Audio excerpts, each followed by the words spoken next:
të Pelenës, e cila mbaroi edhe ditën e djeshme procesin e para për shkak të numrit të ulët të qendrave të votimit, 21 të tilla dhe numrit të zgjedhësve kësaj.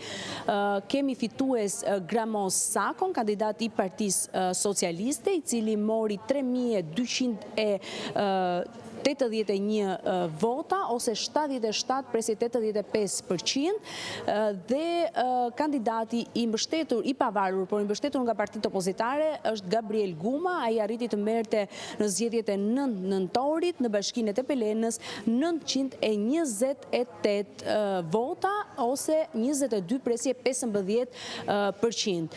Në këtë bashki duhet teksuar fakti, thimi se pas votimit, pas numërimit duhet në mënyrë manuale nga 3 grupet e vendosura në KZZ-n e vetme atë të Pelenës, u numërua edhe përmes inteligjencës artificiale. Edhe ditën e djeshme zoti Celibashi bëri me dije në konferencën për mediat me gazetarët, sa i takon mënyrës se si do të veprohej. Fillimisht